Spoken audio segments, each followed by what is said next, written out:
दोस्तों नमस्कार, मैं हूं गजेंद्र कुमार वर्मा और आप देख रहे हैं हमारा यूट्यूब चैनल मनोज इन्फोटेक। अगर आप हमारे चैनल पे नए हैं तो प्लीज़ हमारा चैनल सब्सक्राइब करें और बेल आइकन ज़रूर प्रेस करें ताकि जो है हमारे आने वाले वीडियोस की जानकारी आपको सबसे पहले मिले।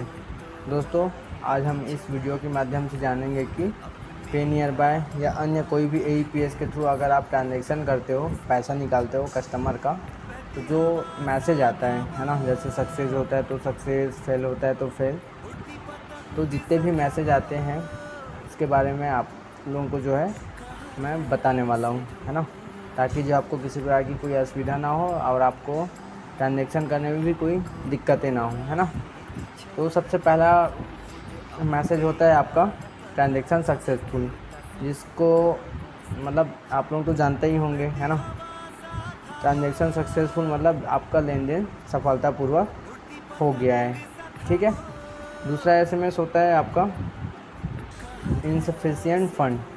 तो इसका ये मतलब होता है कि आप जिस बैंक का या जिस कस्टमर का आप ट्रांजैक्शन कर रहे हो उसके अकाउंट में उतना राशि उपलब्ध नहीं है जितना आपकी ट्रांजैक्शन कर रहे हो, ठीक है।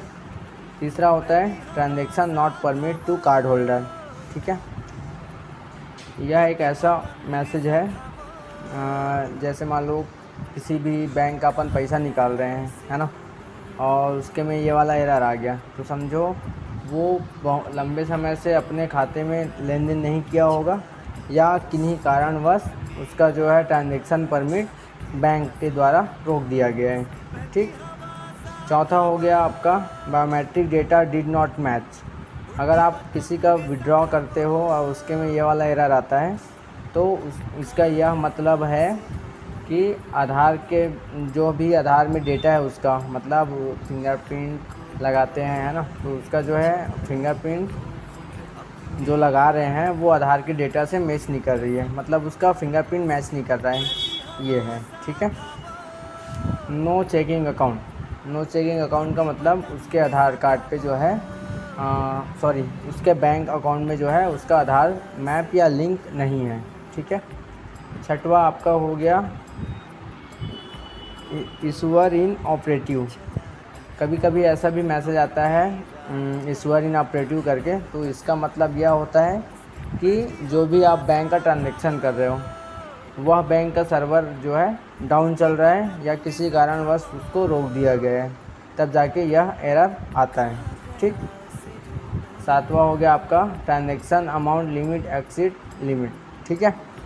तो इसका यह मतलब होता है कि जो भी आप अकाउंट से ट्रांजैक्शन कर रहे हो जिस कस्टमर का, उसके में ट्रांजैक्शन का सीमा जो है समाप्त हो गया है, मतलब जो भी अकाउंट में लिमिट है वह पार कर चुका है ना, तो ये वाला मैसेज आता है, ठीक।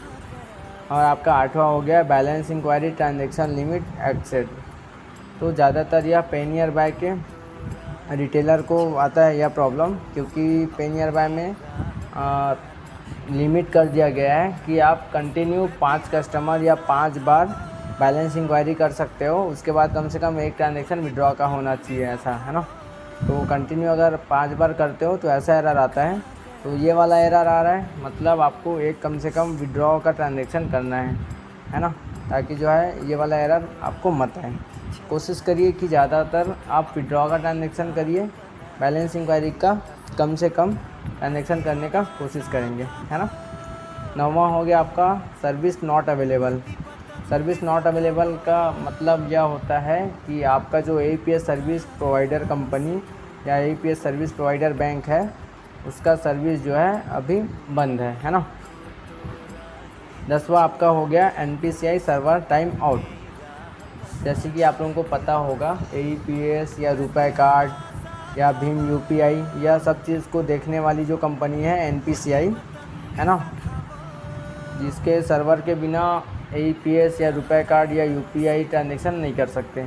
तो इसका अगर सर्वर डाउन रहता है तो NPCI सर्वर टाइम आउट करके एरर आता है, ठीक।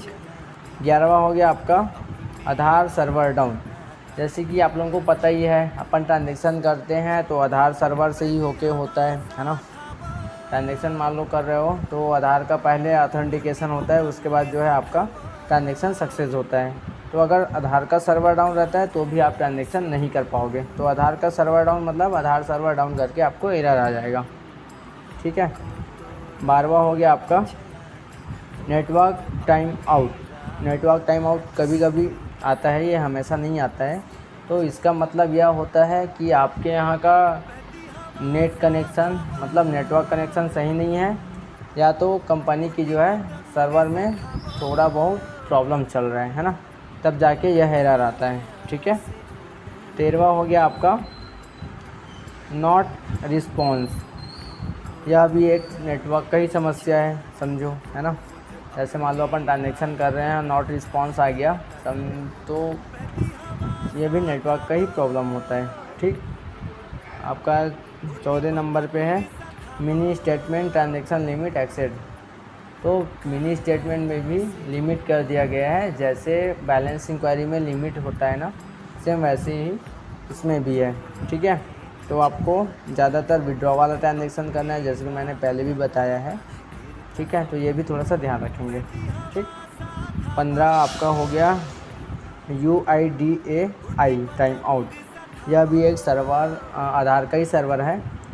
अगर आधार सर्वर डाउन रहा तो ये वाला भी एरर आता है। मतलब ये एरर और आपका आधार सर्वर डाउन, ये दोनों एरर लगभग सेम है और आधार से ही रिलेटेड है। ठीक है।